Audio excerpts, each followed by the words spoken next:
noches, bienvenidos al programa. Yo soy Jaime Bailey, hoy es viernes 28 de julio, estamos saliendo en directo, son las 10:30 de la noche aquí en Miami. En un momento voy a conversar con el brillante escritor, periodista, historiador español César Vidal. No se pierdan a César Vidal analizando principalmente la gravísima crisis venezolana. Hoy es el Día del Perú. Felicidades a mis compatriotas, a los peruanos, donde quiera que estén.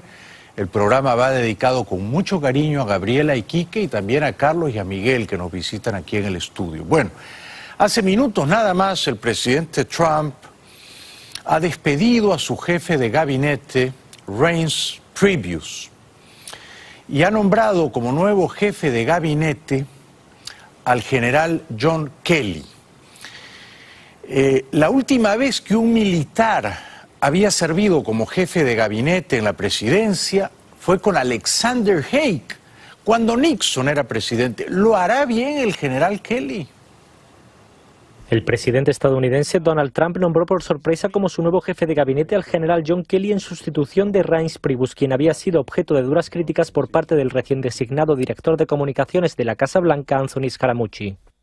Me satisface informar de que acabo de nombrar al general secretario de Seguridad Nacional John Kelly como nuevo jefe de gabinete, indicó Trump en un mensaje publicado en su cuenta personal de Twitter. En otro mensaje, el mandatario también quiso agradecer a Priebus su servicio y dedicación al país y subrayó que se siente orgulloso de él. Bueno, por lo visto el presidente Trump no tiene compasión a la hora de despedir incluso a sus propios lugartenientes, subordinados, a la gente que más le ha apoyado. Bueno, hoy por la tarde en la cadena Fox News, una cadena que es más o menos amigable con el presidente Trump, se informó de que el gobierno de los Estados Unidos estaba pidiendo a los ciudadanos de ese país que se marcharan intempestivamente de Venezuela de cara a las elecciones del domingo para la constituyente.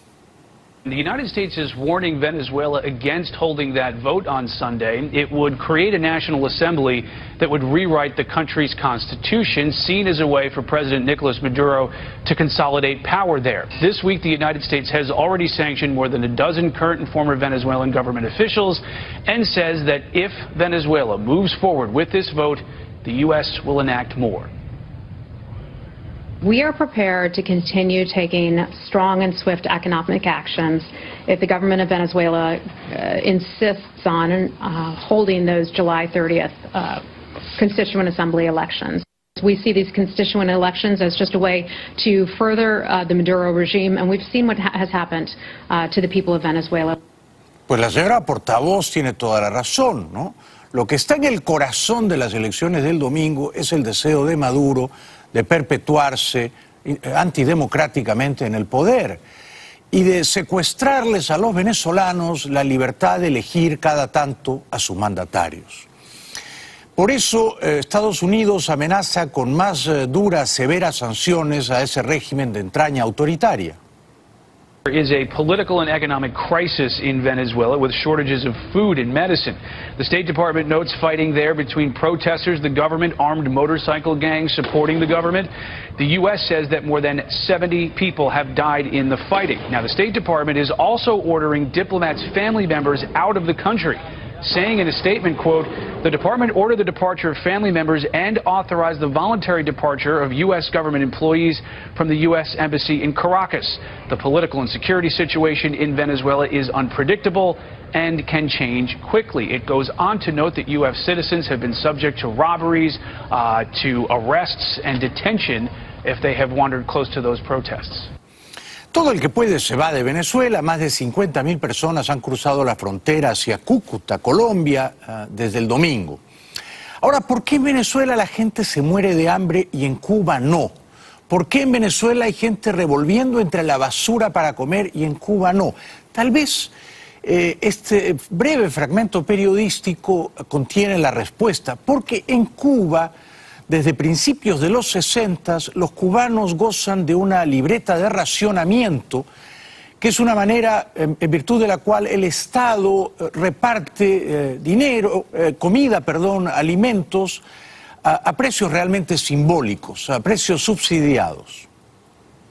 A lo largo y ancho de la isla, cada cubano sabe que hoy habrá un mínimo en su mesa, gracias a la libreta de abastecimiento. Esto fue lo mejor que pusieron porque todo el mundo come.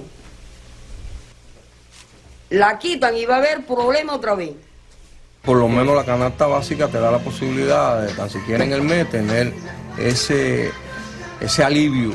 La libreta fue instaurada en 1963, cuando Cuba comenzaba a padecer el embargo, que continúa hasta hoy.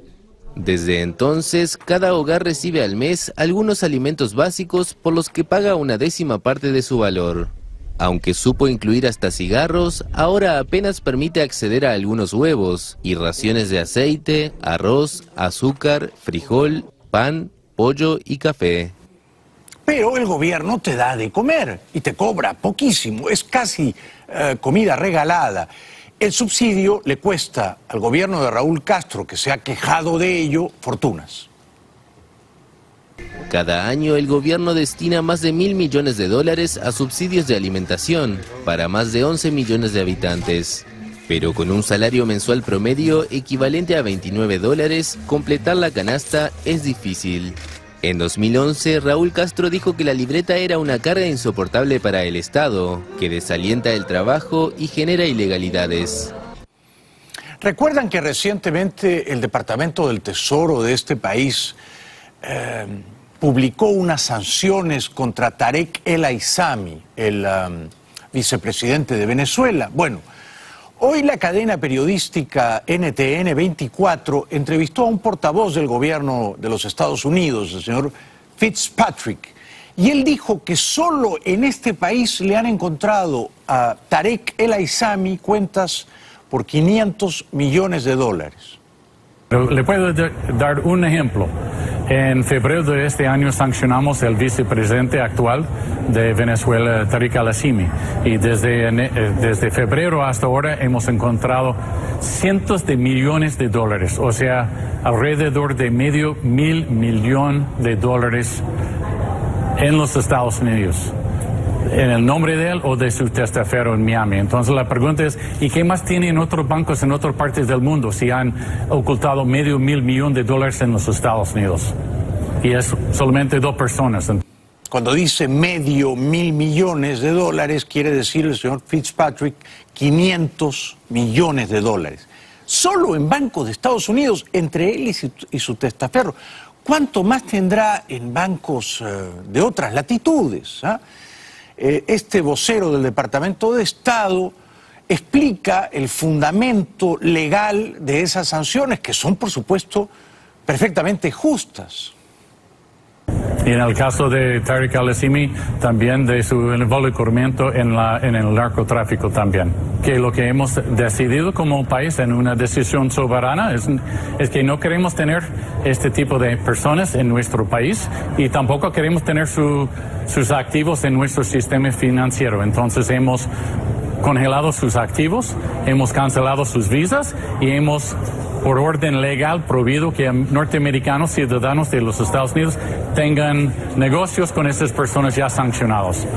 Son una pandilla de ladrones, una banda de malhechores los que usurpan el poder en Venezuela. Uno de ellos, el más prominente, el ventrudo señor Cabello, deseaba hoy feliz cumpleaños al extinto dictador Chávez. Comandante Chávez, donde te encuentras allá en el cielo, feliz cumpleaños te deseamos desde nuestro corazón bolivariano, corazón socialista, pero también corazón profundamente chavista. Y en un tono que parecía levemente a una despedida, el elefantiásico dictador Maduro dijo que él ya cumplió con Chávez. Se los digo como se los dije ayer, emocionado, en la avenida Bolívar. Yo ya cumplí. Yo convoqué la Asamblea Nacional Constituyente. Hice el esfuerzo de paz y lo estoy logrando. He sido leal con el legado de Chávez y he sido leal con ustedes. Y desde esa lealtad, desde la moral que tengo, ahora te pido a ti, compatriota, ahora cumple tú.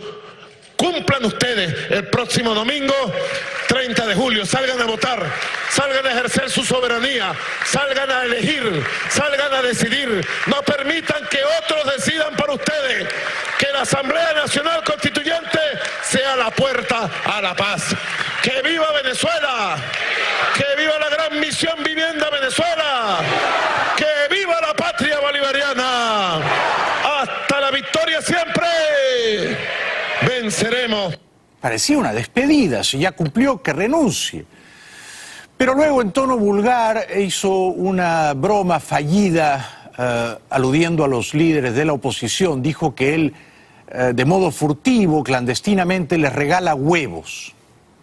¿Cuánta gente no sabe criar sus gallinitas y tener su... Yo lo tengo con Silvia ya, 50 gallinas ponedoras. Y ellas nos dan la postura diaria. Y nosotros repartimos cartón de huevo para todo el mundo, pues. Hasta la oposición le mando su cartoncito de huevo para allá. Me lo piden. Huevos le arrojaría el pueblo si pudiera a este dictador incompetente. Desde Colombia, un gran expresidente, Álvaro Uribe, tengo para mí que ha sido el mejor presidente de la región en décadas. El gran Álvaro Uribe, legendario presidente colombiano, envió un sentido mensaje a los demócratas de Venezuela. 48 horas cruciales para el futuro de la hermana Venezuela. Ojalá las Fuerzas Armadas de Venezuela obliguen al dictador Maduro a hacerse a un lado. Se convoque de inmediato una elección general con sufragio universal. Se tome el rumbo de la democracia. Se impida la constituyente del domingo que ya el pueblo negó, porque esa constituyente es una fase superior de consolidación del castrismo, que como todos los comunismos ha tenido siempre una careta democrática.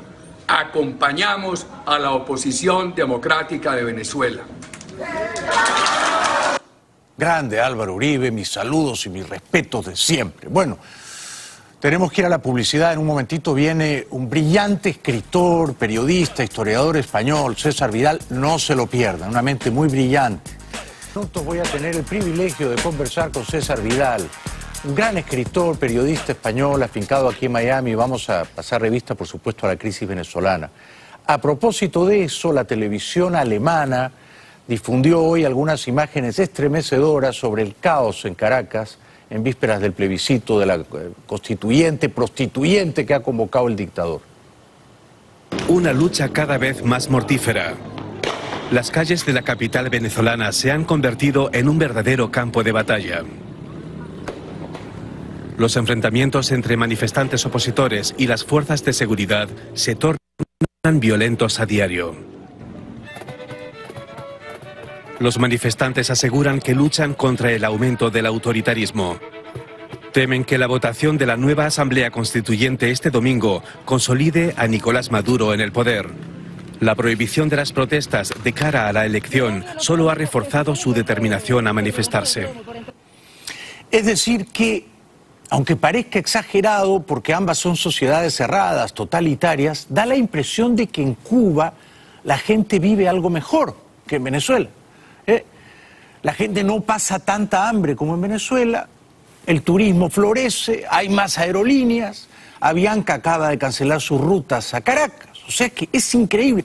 Con la abundante riqueza petrolera de la que dispone, Venezuela parece hoy uno de los países más paupérrimos de la región. En el sector El Cardenalito, Estado Lara, el pueblo rebelde atrapó, desarmó y desnudó a dos innobles oficiales, pobres también, ¿no?, de la Guardia Bolivariana.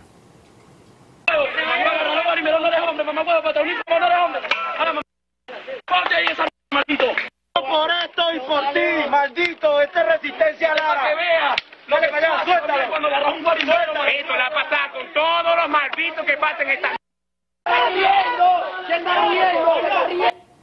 El pueblo tiene derecho a defenderse y a escarmentar a los represores. En otro momento, los cuerpos de seguridad de Maduro agredieron a perdigonazos a un camarógrafo. Vean cómo intentó. Vean cómo le lanzan. Casi a los medios de comunicación. ¿Vieron ustedes? Vean cómo dispara Perdigón. El camarógrafo resultó. Esto Perdigón a los cuerpos de la prensa. El camarógrafo herido. Resultó herido. El camarógrafo muerto. Camarógrafo Simón Falcón. Resultó herido. No respetan a nadie, por supuesto las dictaduras comunistas se ensañan con la prensa, esto lo conocemos ya bien, ¿no? Y los guardias se pasean en moto y arrojan bombas lacrimógenas a viviendas como si fuera el periódico del día.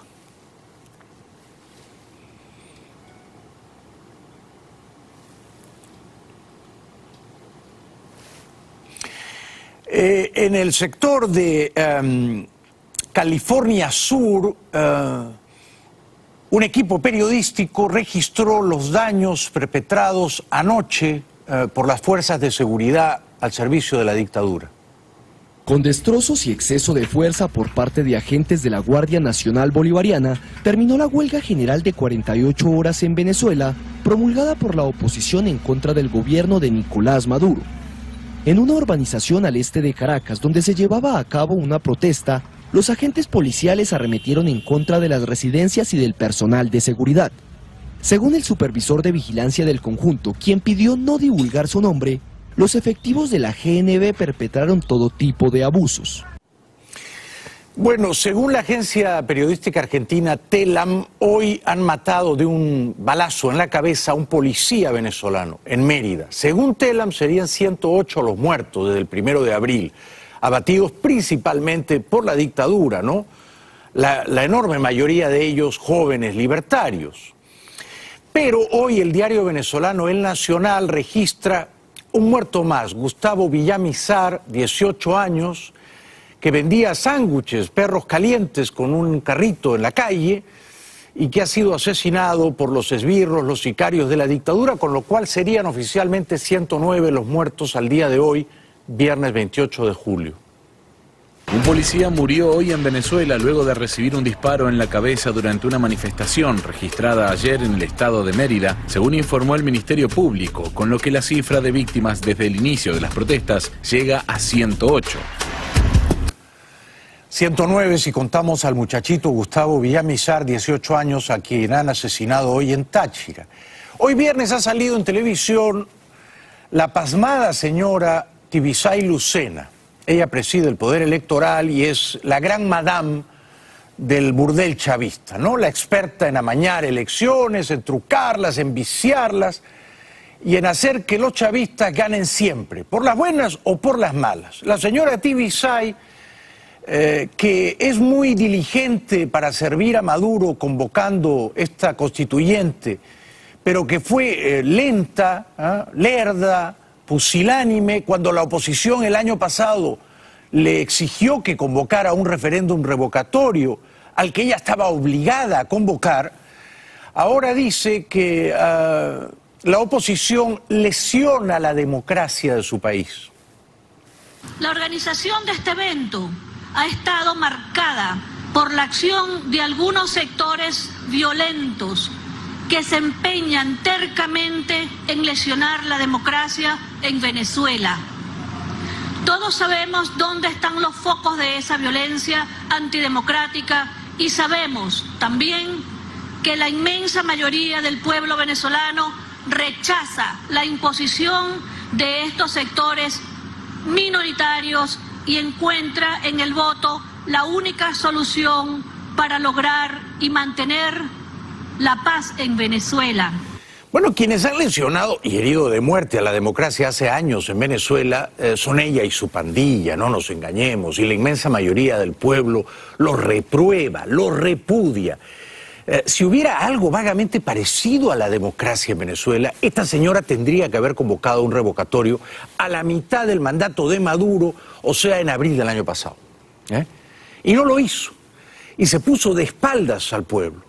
Les negó el revocatorio, les negó las elecciones a las alcaldías, las elecciones a los gobernadores, y les va a negar seguramente el próximo año las presidenciales, porque eso es el espíritu que anida en la constituyente del domingo.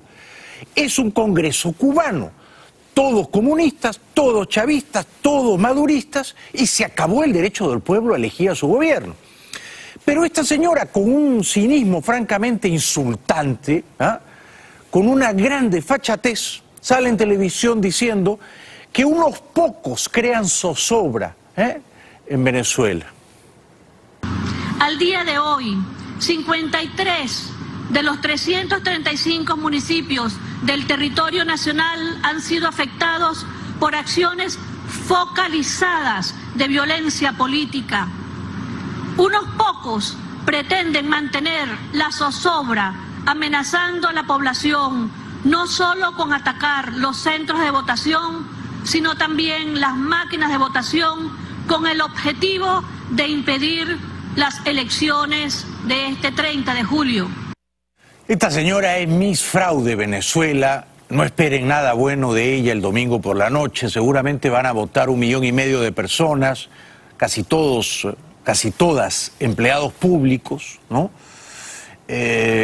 Temerosos de que el gobierno tome represalias contra ellos, ¿no?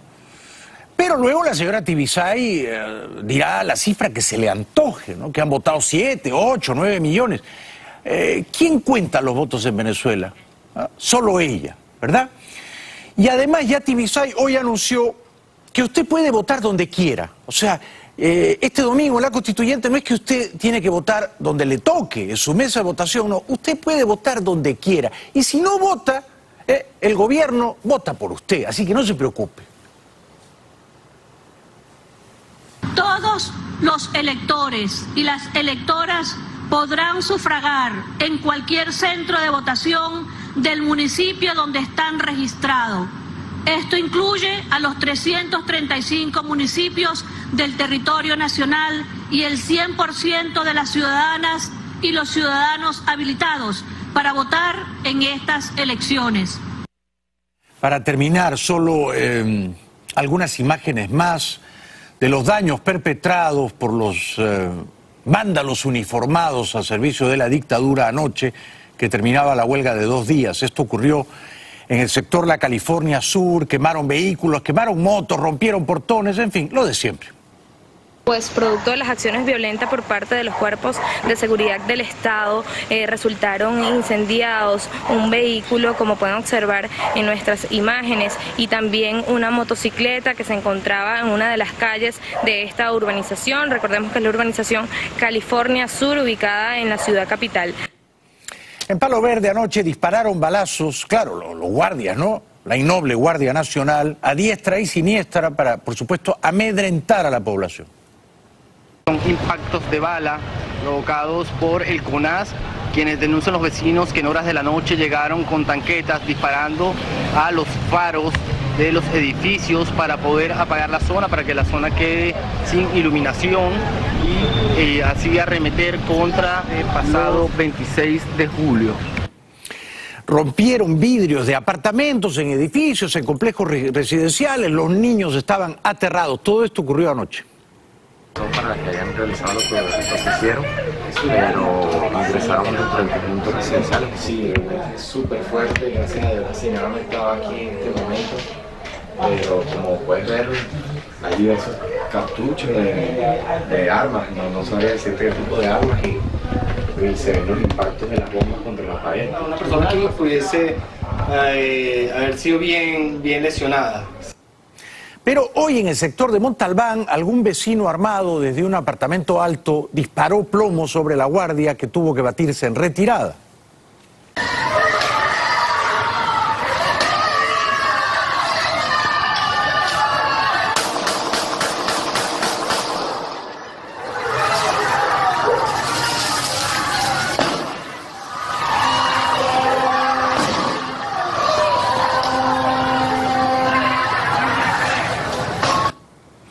Y al tantas veces vapuleado y aporreado violinista Willy Arteaga, además de dejarlo golpeado, le robaron su moto. Y se la robaron los guardias,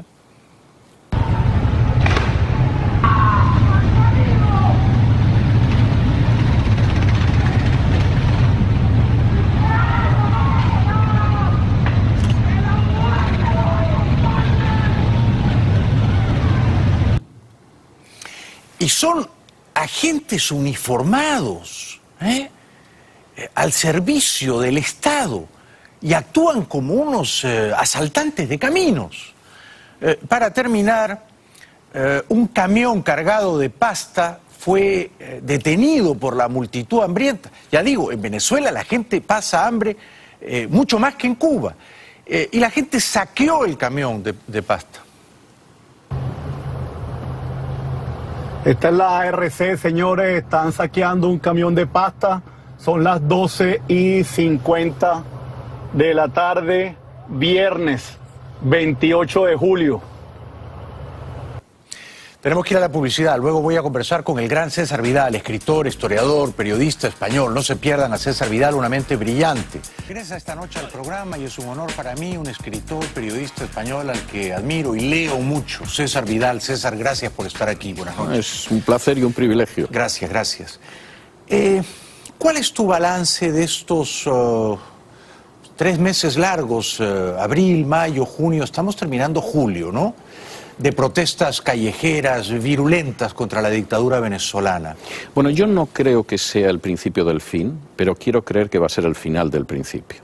Y eso me parece tremendamente importante, Yo no quiero ser un aguafiestas, pero creo que no hay que ser excesivamente optimista sobre el panorama que le espera a Venezuela. ¿Por qué? Porque Venezuela, primero, yo creo que en estos momentos hay como un 60% de que Maduro salga antes de fin de año, pero creo que hay un 40% de que se quede. Esa es una cuestión. Pero incluso suponiendo que Maduro saliera en estos momentos, eso sería simplemente el final del principio, no el principio del fin. ¿Por qué? Pues porque el principio del fin implica que Venezuela va a tener que reconstruirse económicamente y eso va a llevar un cuarto de siglo. No quiero ser pesimista, intento ser muy ecuánime y muy realista en mi juicio. Eso va a implicar también que los venezolanos decidan si van a construir una democracia o van a seguir con esta farsa de constitución que llevan padeciendo desde hace mucho tiempo, y lamentablemente hay una parte de la oposición que sigue empeñada en aferrarse a una constitución que es una ruleta trucada. Tú entras en el casino pensando que vas a salir con dinero y con esa ruleta lo único que vas a conseguir es que te desplumen, y desgraciadamente esa es la constitución chavista. Y porque además hay una cuestión que a mí me parece muy importante. No se puede focalizar en estos momentos la oposición en Maduro. Maduro es importante, es el presidente. Tiene decidido que va hacia un modelo cubano ya a calzón quitado. Pero al mismo tiempo existe una posibilidad enorme de que haya un sector del chavismo que llegue a un acuerdo con la oposición que signifique la supervivencia del chavismo. Y eso es intolerable. A mí me parece que ese es el gran riesgo. Con lo cual, si entiendo bien, ¿tú crees que la probabilidad de que prevalezca una solución cubana no es baja?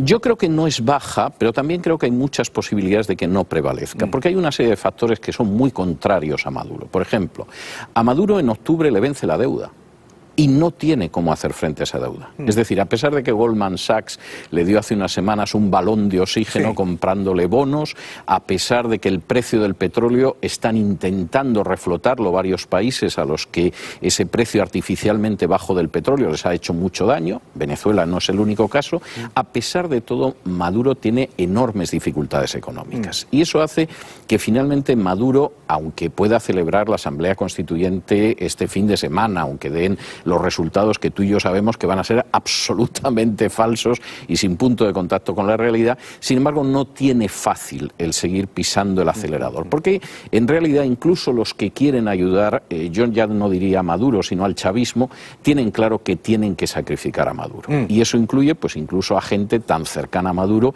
como puede ser José Luis Rodríguez Zapatero. Zapatero está intentando que Maduro se retire, se le está ofreciendo un retiro supuestamente seguro y dorado en algún país de la Unión Europea que no es España, pero que está muy cerca de España, en el sentido de márchese usted y disfrute de sus ganancias mal habidas. Eso se está extendiendo a un cierto sector madurista del chavismo, es decir, ustedes márchense y nadie les va a molestar, nadie les va a perseguir, en fin, y quítense de en medio, pero lamentablemente eso no garantiza que haya una transición hacia la democracia. O sea que, y tú estás siempre muy bien informado, un sector del chavismo está conspirando para que Maduro dé un paso al costado. Con toda seguridad. Y Zapatero está también trabajando arduamente en ese sentido. Está en esa misma línea. Pero si Maduro renunciara y se fuera al exilio, ¿quién se quedaría como jefe de Estado? Bueno, vamos a ver, ahí nos podemos llevar sorpresas, a lo mejor es una jefa de Estado, y hasta ahí puedo contar. Pero la cuestión de fondo es que el plan que hay es usted se hace al lado, le garantizamos una cierta impunidad, por supuesto fuera de Venezuela, no sueñe usted con quedarse en Venezuela y tampoco se va a poder ir a Miami, es decir, que esta es la situación, a usted y a otras personas. Europa dices, no La Habana. Estoy hablando de Europa, estoy hablando de Europa. ¿Se habló de Moscú? No, yo sinceramente no veo a Putin dando cobijo a esta gente, es bastante inteligente para eso. No creo que La Habana fuera un retiro agradable para la gente del chavismo, porque dentro de que pueda haber un lujo casi oriental en La Habana, no es el tipo de lujo que ellos querrían, y yo sé que los ofrecimientos que les están dando son en la Unión Europea. Es decir, usted se va a retirar tranquilamente. Pero eso no significa que el chavismo se rinde, eso significa que en esta partida de ajedrez sacrifican a un alfil o un caballo como es Maduro, sacrifican otras piezas, pero nosotros vamos a llegar a un pacto, por lo menos con un sector de la oposición. Y ese pacto significa que la constitución chavista sigue viva, ese pacto significa que vamos a tener primero elecciones locales y luego elecciones presidenciales, y ese pacto significa que vamos a conservar una parte del poder y que más tarde o más temprano podemos regresar incluso a la presidencia. O sea que, digamos, si esa salida negociada llegara a prosperar, ¿tú crees que la constituyente que van a elegir este domingo no va a terminar sesionando y no va a escribir y promulgar relativamente pronto una nueva constitución? Si efectivamente se llega a esa solución pactada, y hay un sector importante del chavismo que aboga por ello, y hay un sector importante de la oposición que también aboga por ello, pero no lo va a decir públicamente mientras la gente se juega la vida en las calles, evidentemente esa asamblea constituyente quedaría abortada, porque entraríamos en un nuevo periodo en el que fundamentalmente hablaríamos pues de un intento de reconciliación nacional, de reconstrucción de la democracia, pero que en buena medida sería sobre bases muy frágiles si se mantiene la constitución chavista. Porque además hay una serie de elementos en los que el chavismo confía, el propio Maduro confía en ello para mantenerse en el poder, es decir, una subida del precio del petróleo que le permita respirar algo económicamente, un intento de reconstruir las clientelas, y no sabemos si la llegada al poder de las FARC en Colombia. Y desde La Habana, ¿qué mensajes, qué señales emiten? Digamos, ¿desde La Habana ven con simpatía este plan de Zapatero de que Maduro dé un paso al costado? Vamos a ver, yo creo que a La Habana le encantaría que lo que se consagrara en Venezuela fuera una dictadura al estilo de la cubana. De acuerdo. Es decir, que efectivamente tuviéramos un partido único, se acabaran las elecciones, aunque sean fraudulentas, etcétera, y tuviéramos un modelo que fuera un reflejo del cubano. Es decir, esta constituyente convocada para el domingo está calcada del Congreso cubano.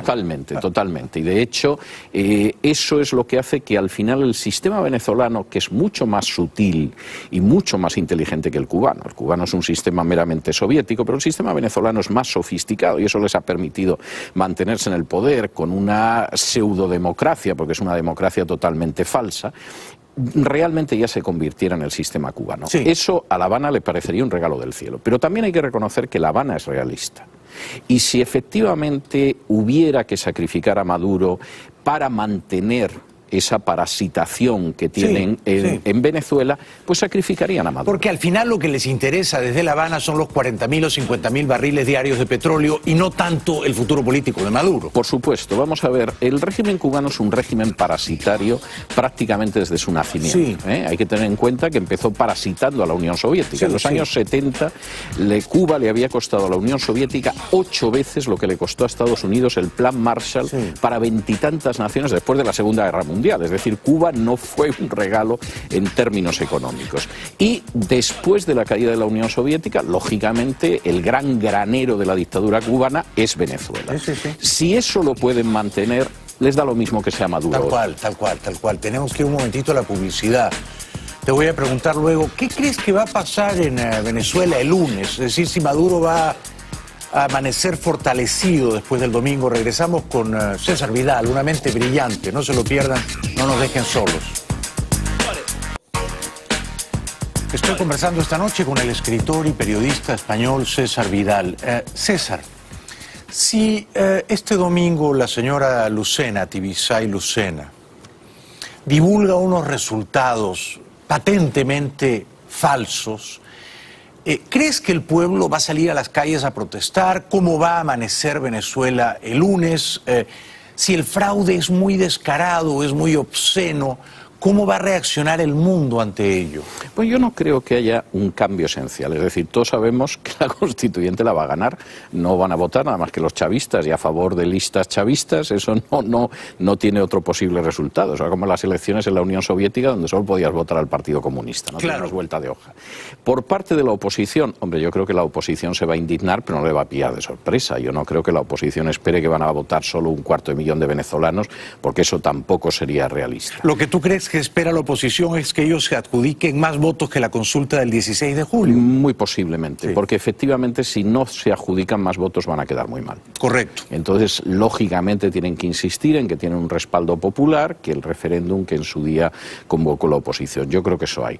En cuanto a la reacción internacional, pues yo imagino que va a haber una repulsa más o menos generalizada, salvo en La Habana y en Bolivia y en Ecuador y en Nicaragua, que dirán que es el fruto de la voluntad popular. El resto del mundo va a decir que es una burla y un escarnio, pero no creo que eso cambie mucho las cosas. Incluyendo a Estados Unidos, es decir, es probable, pero sobre todo es deseable que Trump tome sanciones severas económicas contra Venezuela. ¿Crees que eso va a ocurrir? Vamos a ver, yo no soy muy optimista en cuanto al resultado de las sanciones económicas sobre ninguna dictadura, y el caso de Cuba yo creo que demuestra que mi punto de vista no es tan errado como pueda parecer.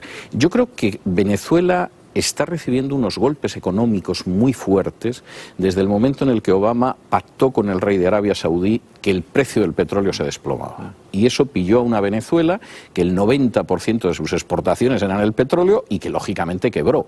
Como además en Venezuela hay una corrupción rampante, como además hay una ineficacia escandalosa, pues claro, eso ya fue el remate. Es decir, una administración honrada, inteligente, pues a lo mejor una medida de bajada de la principal exportación hubiera navegado en medio de la tempestad. Pero como efectivamente el latrocinio es generalizado, la corrupción es universal y además son incompetentes, eso ha sido seguramente mucho más efectivo que cualquier medida de embargo económico, de sanción económica. ¿Y la ves en el futuro cercano a Trump diciendo no le compremos más petróleo a Venezuela? Es posible, pero yo creo que eso no cambiaría sustancialmente las cosas. Y quizás hasta ayudaría a Maduro. Con seguridad. Y de hecho, en las últimas entrevistas que ha concedido Maduro, es decir, yo no caigo en el error de despreciar al enemigo político. Es decir, ¿crees que es un error subestimar? Yo creo que es un error subestimarlo. Es decir, Maduro no tiene la inteligencia de Fidel Castro, no es Lenin, estamos de acuerdo. Ni la de Chávez. Ni la de Chávez, pero no es un estúpido. Y cuando uno observa las entrevistas de Maduro se da cuenta que Maduro tiene un plan, y tiene un plan que Dios quiera que no salga adelante, pero aunque tiene pocas posibilidades, tiene algunas posibilidades. ¿Y crees que ese plan es quedarse en el poder más allá de... El plan de Maduro es quedarse en el poder. Quedarse en el poder. Totalmente. Indefinidamente. Indefinidamente. ¿Y crees que Cabello ve ese plan con simpatía o Cabello va a tratar de abortarlo y quedarse él con...? Vamos a ver, yo creo que Cabello tiene enormes dificultades para sustituir a Maduro. Quizá hubiera podido sustituir a Maduro hace tiempo, ahora no. ¿Por qué? Bueno, muy sencillo, porque Cabello en su día no fue lo suficientemente hábil como para pactar con la DEA.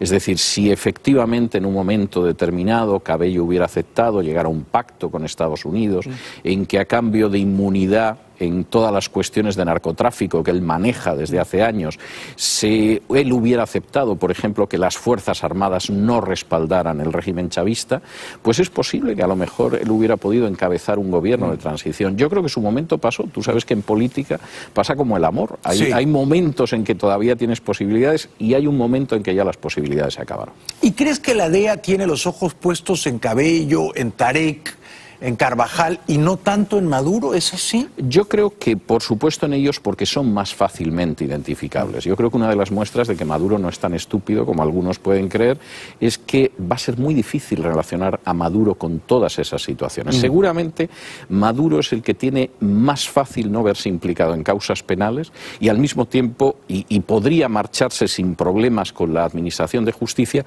y al mismo tiempo es el que está más empeñado en no irse. Exactamente. Ahora, yo veo a Maduro como alguien muy porfiado, muy testarudo, como alguien que no va a renunciar, no va a dimitir, no va a querer irse al exilio, ¿no? Es cierto. Con lo cual, yo solo imagino dos escenarios en los cuales removerían a Maduro del poder. Uno, si los militares venezolanos toman esa decisión y lo fuerzan a dimitir, un poco como ocurrió mal con Chávez en 2002.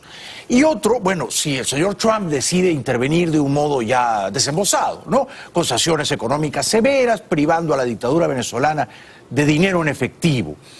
Pero si los militares venezolanos se inhiben y Trump se abstiene, no veo cómo se desploma Maduro. Yo creo que hay una tercera opción que posiblemente sea más fácil que esas dos opciones, sería? Y es que un sector importante del chavismo le diga, señor presidente, tiene usted que marcharse. Ok. Es decir, no vamos a obedecerle, la Guardia Nacional no va a ejecutar sus órdenes, olvídese de que las instituciones, por muy falaces que sean, le vayan a respaldar, no le queda a usted más remedio que marcharse. Ya, vamos, o sea, el propio chavismo le da el golpe de gracia a Maduro. Y personalmente yo sé que hay un sector muy importante del chavismo que ya está en esa línea. Que está en ello, ¿no? Está en esa línea. Que está hablando con Zapatero en ese sentido. Está hablando con Zapatero y con la oposición. Con la oposición. Y con la oposición. Pero en ese sector no están Cabello y Tarek. No.